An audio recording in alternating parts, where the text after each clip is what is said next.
The moment the judge called my wife's lover by name, every smile in that courtroom died at once. Grant Callahan had been laughing 30 seconds earlier, leaning back on the wooden bench behind Natalie like the whole hearing was entertainment arranged for his benefit. He wore a navy suit, polished shoes, and the easy grin of a man who thought another man's life was already boxed up, labeled, and ready to be carried away. Natalie sat at the petitioner's table with her ankles crossed, her white blouse bright under the fluorescent lights, her wedding ring already gone from her finger, her red nails resting on a folder filled with demands. The house, the savings, a piece of Whitaker freight, monthly support large enough to choke a small business. She had walked into Lucas County Domestic Court like a woman arriving to collect what she believed was owed to her, and she brought Grant with her as if he were proof she had upgraded. I sat across the aisle with my hands folded on top of a gray file folder and listened to them breathe confidence into the room. I did not look angry. That bothered them more than anger would have. My name is Caleb Whitaker, 42 years old, born outside Toledo, Ohio, raised by a father who believed a man's word should weigh more than the keys in his pocket. I own a freight company now, but I started with 2 used box trucks, 1 rented warehouse, and a coffee can full of receipts I was too tired to sort. I knew diesel prices, payroll pressure, winter roads, broken axles, and the particular fear of signing checks on Friday when the account looked too thin on Thursday night. What I did not know, until my own marriage put me in front of a judge, was how quietly a person could plan to take your life apart while still sleeping under the same roof. Natalie did not file for divorce in tears. She filed like a strategy. She said I was controlling. She said I hid money. She said I cared more about trucks than marriage.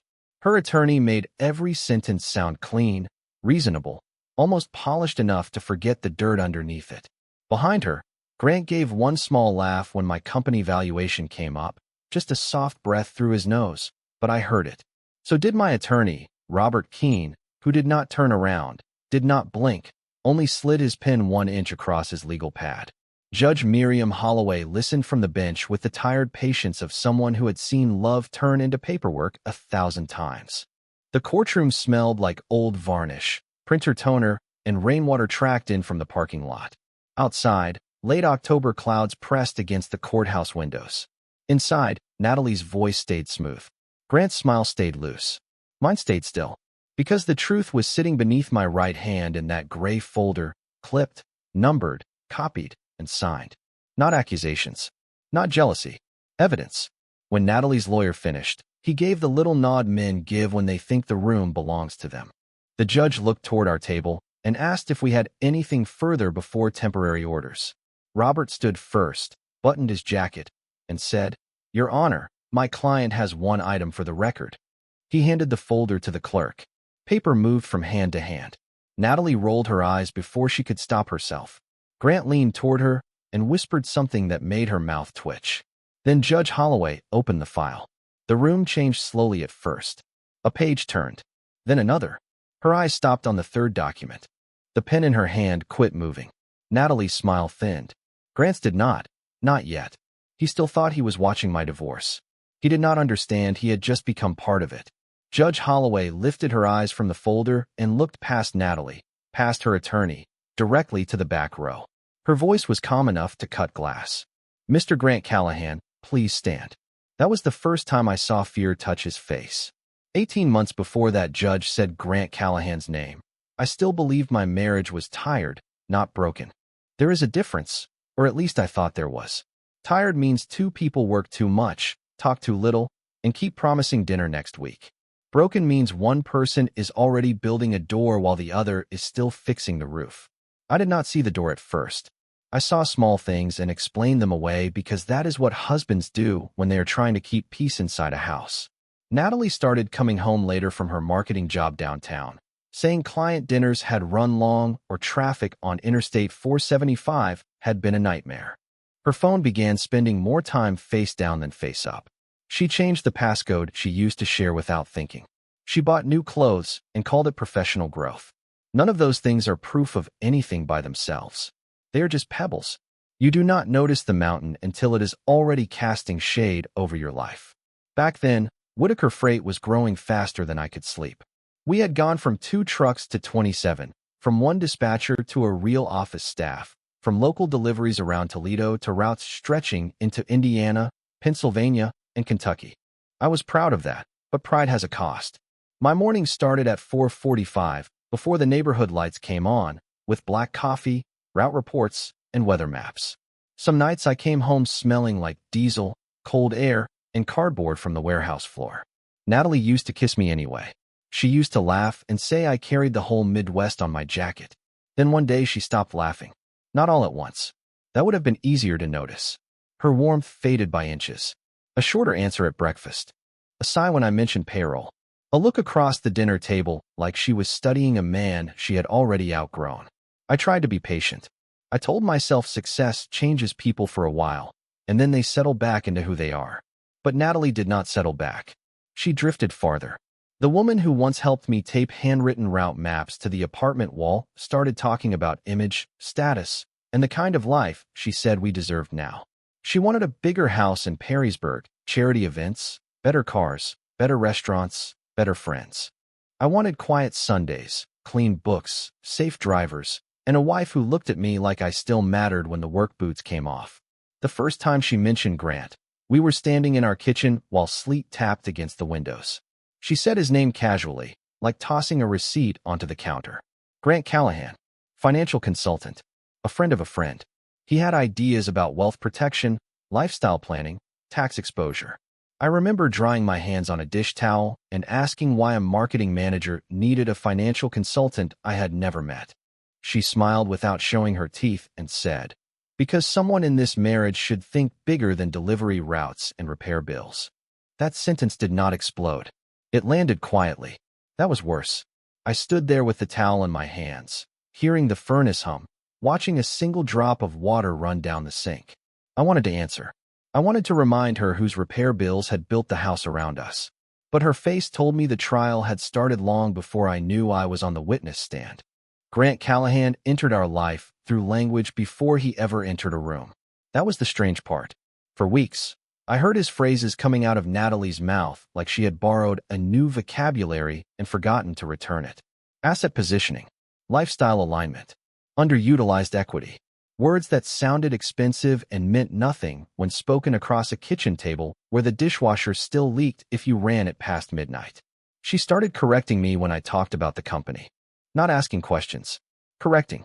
If I said a truck was paid off, she asked whether it was properly leveraged. If I said the warehouse mortgage was manageable, she asked whether the property had been independently appraised. If I said I was tired, she said tired men made small decisions. That one stayed with me. Tired men made small decisions. I heard Grant in it. The first time I met him was at a fundraiser at a renovated warehouse near the Maumee River, the kind of place with exposed brick, Edison bulbs, and tiny food on white plates. Natalie wore a cream dress and a smile I had not seen at home in months.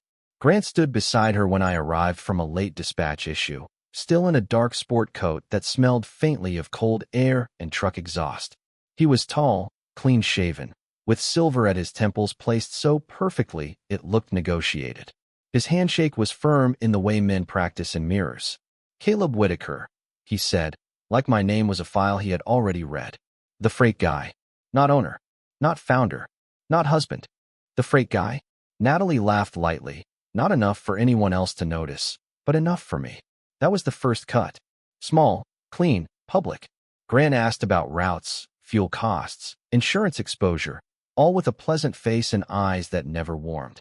I answered because I was raised to be polite, but each question had a hook hidden under it. How much of the fleet was owned outright? Whether my contracts were personal guarantees? Whether Natalie was listed on any operating accounts? He made it sound like conversation. It was not conversation. It was inventory. Later that night, driving home through downtown Toledo, Natalie stared out the passenger window and said I had embarrassed her. I kept both hands on the wheel. "How?" I asked. She did not look at me. "You acted defensive. Grant is trying to help us think bigger." The road hummed under the tires. A traffic light turned yellow, then red, washing her face in color. I wanted to ask when us had started including a man who called me the freight guy, but I stayed quiet. Silence had become the only room in the house where I could still stand up straight. After that, Grant appeared everywhere without technically being anywhere. His business card on our counter. His name on Natalie's calendar. His suggestions in her emails. He took her calls during dinner, and she would step into the hallway with that softened voice people use when they want privacy but not distance. I told myself jealousy was cheap. I told myself trust was expensive, and I had already paid for it with years of work, loyalty, and late nights. But trust is not blind. Trust has ears. Mine heard things. Natalie laughing at messages she would not show me. Natalie saying, "Caleb would never understand that." Natalie ending calls the second I walked in. One Saturday morning, I found Grant leaning against Natalie's car in our driveway while she came out carrying a folder I had never seen. He smiled like my own property had invited him. "Morning, truck guy," he said. Natalie did not correct him. She just slipped on her sunglasses and said they were meeting about future planning. Future planning. Two words that should have included me. Instead, I stood on the porch in a gray sweatshirt, coffee cooling in my hand, watching my wife drive away with a man who had already learned how to make me feel like a guest in the life I built. The Saturday I watched them drive away, the house felt emptier than the street outside. Sunlight fell unevenly across the hardwood floors, highlighting dust in the corners and the faint imprint of my coffee mug from the night before. I walked from room to room, noticing the little things Natalie had left behind, her perfume lingering faintly in the air despite the windows being opened to let the autumn chill in. The kitchen counter held her notes for the week, scribbles about meetings and social events, each line a reminder of how much space she had carved out without consulting me. I picked up a page, read it slowly, noting how she had annotated a budget line that involved my company, the handwriting precise, almost delicate. My hands were steady. I did not throw the paper or curse. I set it down carefully and walked to the office. There, my laptop waited, open to a screen I had left prepared weeks earlier, containing a detailed record of emails, financial documents, and transaction histories I had quietly collected. Each file was labeled, organized, and time-stamped. I sat down in the chair and stared at the screen for a long moment, listening to the faint hum of the air conditioning and the occasional sound of wind rattling the porch blinds. It was peaceful in a way that made the chaos outside seem distant. I remembered the mornings when Natalie and I had breakfast together, when the kitchen smelled of brewed coffee and pancakes, the aroma filling a small apartment that felt like home. Those days felt like memories from another life, not the one I was living now. I opened the first folder on the laptop, reading the contents carefully, making mental notes of inconsistencies and patterns. Grant Callahan's name appeared repeatedly, attached to emails and meeting notes that detailed instructions Natalie had followed, decisions she had made regarding assets and company resources without my input. I leaned back, thinking about how quietly he had entered our lives, how naturally his presence had influenced her choices. This was not a loud invasion. It was subtle, slow, insidious. I did not feel anger in that moment. I felt clarity. For the first time in months, the confusion and hurt were replaced with a precise understanding of what had been happening. Each document was a piece of a puzzle I had been assembling without letting my emotions dictate the process. I closed my eyes and took a deep breath, letting it fill my lungs and steady my racing thoughts. Then I began transferring files to a secure external drive, organizing them into a timeline that told the story of every choice, every misstep, every concealed conversation. My movements were deliberate, careful, and methodical. I knew that when the time came to present these records, I needed them to speak louder than any argument I could make in the courtroom. For now, the quiet was my ally. The air smelled faintly of paper and coffee, a familiar combination that reminded me of nights spent planning routes and schedules for my drivers, nights when I had felt in control of what was mine. That control had been disrupted, but I was reclaiming it piece by piece, document by document, with patience and precision. I looked out the window at the orange and red leaves drifting across the driveway and realized that the calm before action had a weight, a significance I had underestimated. This quiet moment was the foundation for everything to come, the steady breath before the storm of truth would unfold. I set the last folder into place, checked the labels twice, and leaned back in my chair, knowing that the pieces were ready, and when the time came, the world would witness not chaos, not yelling, not confrontation, but the careful, undeniable truth of what had been hidden in plain sight. By Monday morning, The house was pretending nothing had happened. The coffee maker hissed at 6:15. The furnace clicked on. A delivery truck rolled past our street, brakes squealing softly in the cold. Natalie came downstairs in a charcoal coat, hair perfect, phone in one hand, travel mug in the other, moving through the kitchen like a guest in a hotel she planned to leave before checkout. I was already at the table, boots on, invoices stacked beside my plate. She glanced at them, then at me, and for 1 second I saw calculation move behind her eyes. Not guilt. Calculation. You are up early, she said. I almost laughed because for 18 years I had been up early. Early had paid the mortgage. Early had bought the trucks. Early had kept men employed when fuel prices jumped and customers paid late. But I only nodded and said, routes into Pennsylvania. Weather looks bad, near Erie.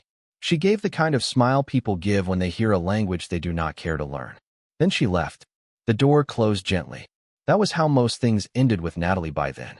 Not with a slam. With a soft click that somehow hurt more. I waited until her car turned the corner before I picked up my phone and called Robert Keene. I had met him 2 weeks earlier in a narrow law office downtown, 6 floors above Summit Street, where the windows looked out over gray rooftops and the Maumee River cutting through the city like dull steel. Robert was not flashy. No gold watch, no loud promises, no motivational posters on the wall. Just a dark suit, clean desk, and eyes that had watched too many people confuse anger with evidence. I told him then that I thought my wife was planning something. He had leaned back, folded his hands, and asked me the only question that mattered. Do you want to win the argument, Caleb, or protect your life? That sentence changed the temperature in the room. I told him I wanted the truth protected before it got buried. Now, on the phone, I said I had more records. He told me to bring everything by noon. No drama, no speeches, just noon. At 11:40, I walked into his office carrying a black laptop bag and the gray folder that had started to feel heavier than paper should. Robert spread the documents across his conference table with the care of a surgeon laying out instruments. Bank statements, emails, calendar entries, copies of invoices Natalie had accessed from my home office. A draft spreadsheet showing company equipment values, including 3 trailers she had no business knowing were being refinanced. Robert did not react quickly. That was why I trusted him. He read slowly, marked pages with yellow tabs, and asked clean questions. Dates, access points, passwords, witnesses. Then he stopped at one email thread between Natalie and Grant. His face did not change, but his pen did. It tapped once against the table. Who is Dana Mercer? I asked, because her name was written on a card he slid toward me. Private investigator, Robert said. Former forensic accountant. If Mr. Callahan has touched your company, she will find the fingerprints. I looked at the card. Plain white. Black letters. No slogan. It felt like a locked door with a key beside it. That afternoon, Dana Mercer met me in a coffee shop near Sylvania Avenue, wearing a navy pea coat and reading glasses, with a legal pad already open. She listened more than she spoke. When I described Grant's questions at the fundraiser, the business card on my counter, the folder in Natalie's hands, she wrote only 3 words: access, motive, pattern. Then she looked up and said, people like Grant do not just appear. They repeat themselves. I went quiet at that, because something in the way she said it made the floor feel level under my feet for the first time in months. This was no longer just about a marriage falling apart. This was about a map. And for the first time, I had people who knew how to read it. By the following week, the investigation had begun to reveal patterns I had only suspected before. Dana Mercer traced emails back through servers, timestamps highlighted in yellow, showing Natalie accessing company accounts at odd hours, copying information that no spouse should need. She charted Grant Callahan's movements, noting when he had entered the fundraiser, which restaurants he visited after our meetings, and when Natalie had met him in lobbies of hotels she claimed were for work. Every detail was meticulously recorded, organized in a binder that grew heavier by the hour, yet precise enough that one glance told a story without embellishment. I watched as Dana explained each entry to Robert Keene, who nodded slowly, never interrupting, his pen tapping lightly against the legal pad with a rhythm that suggested he was already planning how to present this in court. My own role was quiet. I only asked questions when something did not line up, clarifying times, verifying access, checking the smallest inconsistencies. It was methodical, deliberate, and exhausting, but in a way that brought clarity I had not felt in months. I realized that Grant had not been subtle. He had been methodical, persistent, and consistent. The emails and calendar notes showed the same language over and over, words designed to influence decisions, questions framed to test reactions, suggestions that nudged Natalie to act in ways she would later claim were her own. Robert leaned back in his chair and said, "Caleb, this is more than evidence. This is a map of intent." I nodded, understanding fully for the first time how small manipulations had been disguised as guidance.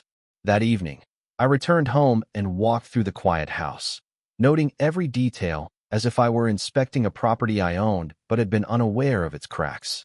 The hallways smelled faintly of wood polish, the soft hum of the refrigerator filling spaces where conversation had once been. I placed the binder carefully on the dining table, opened the front windows slightly, and allowed the cool air to drift through, knowing that every document and note inside represented months of patient observation.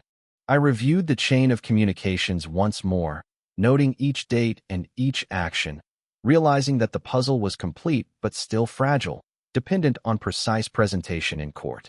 The office felt colder than usual, but not uncomfortable. It was clarity, the kind that comes with having the pieces and knowing how to arrange them. I sat at the head of the table and imagined the courtroom scene, imagining Natalie sitting across from me, confident, Grant smirking behind her, and the judge observing the initial proceedings with the expectation of ordinary disputes. I pictured the folder sliding across the table, the pages exposed, and the moment the room would shift, not because of confrontation, but because the facts would speak louder than words. For the first time in weeks, I allowed myself a brief exhale, knowing that preparation, patience, and attention to every detail had created a foundation where the truth could not be ignored. Outside, the sun set over the Toledo skyline, casting long shadows across the hardwood floors, and for the first time since realizing how far Natalie and Grant had gone, I felt the quiet confidence of a man who had regained his bearings, who could step into the courtroom ready to let evidence do the talking, and who knew that in that space, carefully arranged, justice would find its path. The morning of the hearing arrived without thunder, without warning, without anything dramatic enough to match what was waiting inside that courthouse. It was just cold October rain tapping against my windshield while I drove downtown with Robert Keene beside me, the gray folder resting on the back seat like a quiet passenger. I remember every small thing from that drive. The wipers dragging water across the glass, the orange construction barrels along the shoulder, the smell of Robert's coffee in a paper cup, the way my left hand stayed loose on the steering wheel, even though my whole life was about to be discussed under fluorescent lights by people who had never seen me at 4 in the morning checking tire pressure on a frozen lot. Robert did not fill the silence. That was one of the reasons I liked him. Some lawyers talk because they are afraid silence will reveal doubt. Robert let silence work. When we reached the Lucas County Courthouse, I parked 3 blocks away because the closer lot was full. We walked through rain that spotted my jacket and darkened the folder under Robert's arm. Inside, the courthouse smelled like wet coats, old paper, and floor cleaner. People stood in lines with envelopes, case numbers, tired faces, and stories they did not want strangers to hear. I had thought the building would feel powerful. It did not. It felt ordinary, and somehow that made everything worse. Ordinary rooms can still decide extraordinary losses. We were early. Natalie was not. I sat on a wooden bench outside Courtroom 4 with my hands folded, watching attorneys pass by with rolling briefcases and polished shoes. Robert reviewed his notes. I watched the elevator doors open and close. At 9:17, Natalie stepped out. Grant was with her. Of course he was. She wore a white blouse under a camel coat, her hair smooth, her face composed in the way people look when they have practiced being wronged in front of a mirror. Grant followed half a step behind her, navy suit, silver tie, that same soft smile pinned to his mouth. He looked at me first, then at the folder in Robert's lap, then back at me. "Big day, freight guy," he said quietly as they passed. Natalie did not correct him. She did not even look embarrassed. She touched his sleeve and kept walking. That tiny gesture told me more than any confession could have. She was not just leaving me. She wanted me to see who she thought was replacing me. In the courtroom, she sat at the petitioner's table like a woman waiting for applause. Grant took the bench directly behind her. Robert and I sat across from them. The gray folder went between us. My pulse was steady, not because I was calm, but because months of preparation had replaced panic with sequence. First they would ask for the house, then support, then access to company records, then a temporary order limiting what I could move or protect. Robert had shown me the rhythm. Let them overreach. Let them commit. Let the record catch the weight of their own words. When Judge Miriam Holloway entered, everyone stood. Her robe moved softly as she took the bench, and the courtroom settled into that fragile silence where every paper shuffle sounds too loud. Natalie's attorney began with sympathy wrapped in legal language. He said she had endured financial opacity. He said I controlled information. He said Whitaker Freight had grown during the marriage and Natalie deserved security after years of emotional neglect. He made my work sound like a weapon and her ambition sound like injury. Natalie lowered her eyes at exactly the right moments. Grant leaned back and smiled when the attorney mentioned company valuation. I heard that smile more than I saw it. Robert wrote one word on his pad and turned it slightly so I could read it. Wait. So I waited. I let them build their little stage. I let Natalie nod when her attorney said she only wanted fairness. I let Grant enjoy the view from the back row. Because the folder had not opened yet, and until it did, they still believed the hearing belonged to them. Robert did not stand quickly. That mattered. He let Natalie's attorney finish. Let the last polished sentence settle over the courtroom. Let the request for temporary control of company records hang there like a net thrown across my life. Then he rose, buttoned his jacket, and carried the gray folder to the clerk with both hands. No flourish. No raised voice. No performance. Your Honor, he said, before the court considers those requests, we ask that these exhibits be admitted for limited review concerning third-party interference, unauthorized access, and possible financial misconduct connected to the petitioner's claims. Natalie's attorney turned his head so fast his chair creaked. Natalie blinked, just once. Grant kept smiling, but it had gone thinner at the edges. Judge Holloway adjusted her glasses and accepted the folder from the clerk. The first page was simple. A timeline. Dana Mercer had built it clean enough for anyone to follow. Dates, access points, account downloads, meetings Natalie had called financial planning, emails where Grant suggested exactly which records she should copy before filing. The judge read in silence. That silence was different from mine. Mine had been endurance. Hers was measurement. Page by page, the room started losing air.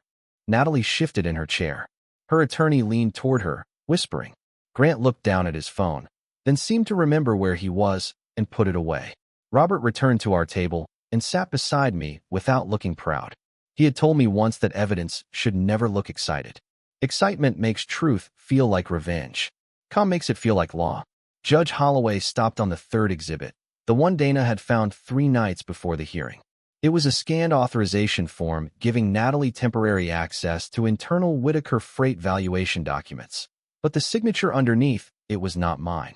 It tried to be mine. Whoever wrote it knew the shape, but not the pressure, the slope, but not the habit. I had signed thousands of delivery contracts, insurance forms, payroll approvals. My signature carried the same tired lean every time. This one stood too straight. A dressed-up lie. Attached behind it was an email from Grant to Natalie, sent at 11:42 at night, telling her the document would create leverage before Caleb locks things down. Natalie's face changed when the judge read that line. Not fully, just enough. Her mouth softened, then tightened. The mask needed both hands, and she only had one. Judge Holloway turned another page.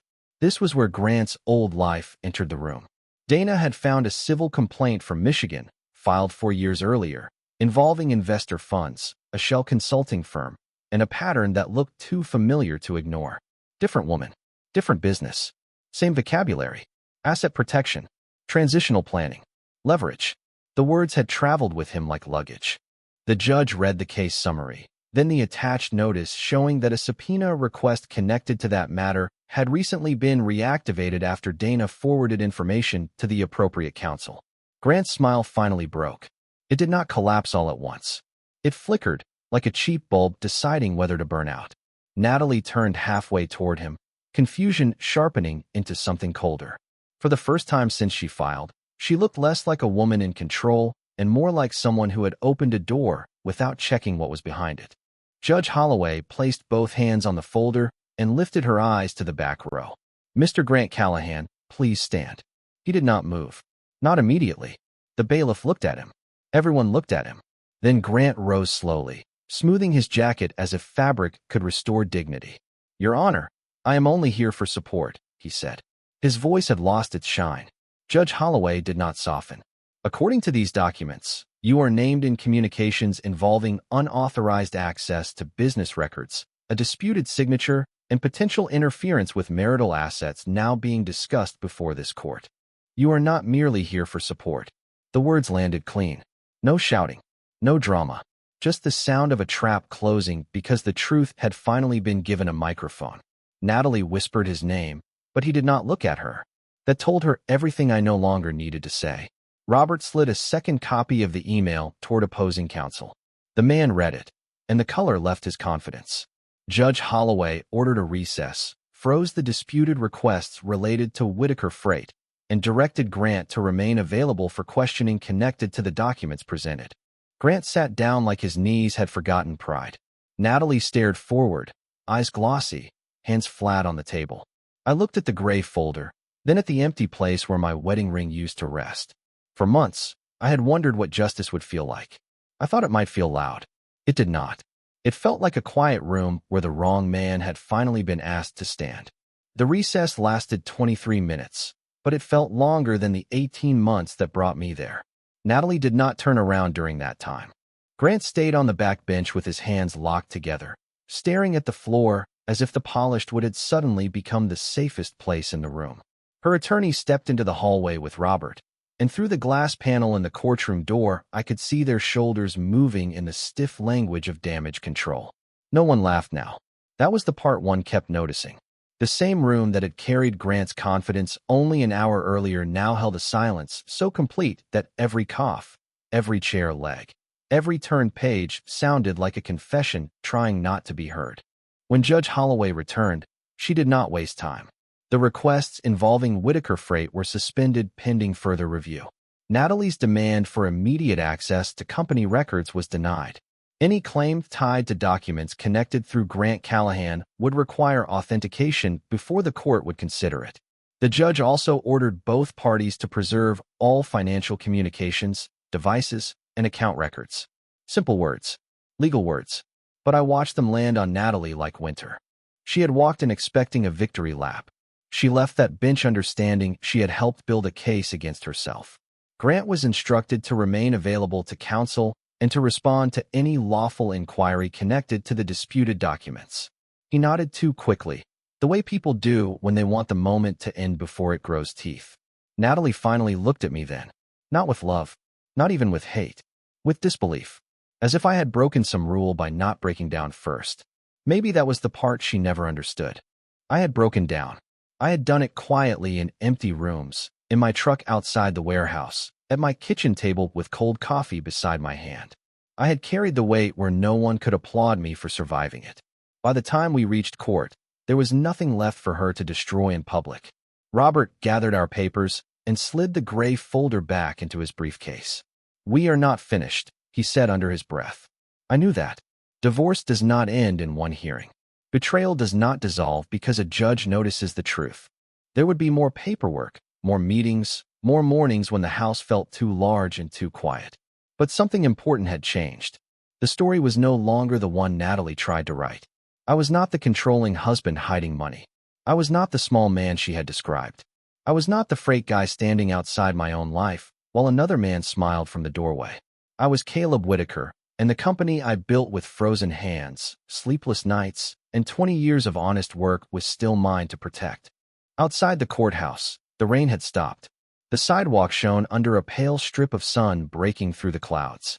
Natalie came out behind me, alone at first, her coat pulled tight around her shoulders. Grant followed several steps later, no longer walking beside her like a prize. They did not speak. That said enough. I stood near the courthouse steps and looked toward the street where traffic moved on like nothing had happened.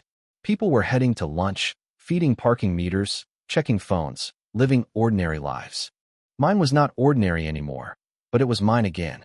I reached into my coat pocket and felt the old wedding ring I had carried without knowing why. It was small, cold, and heavier than it should have been. I did not throw it. I did not make a speech.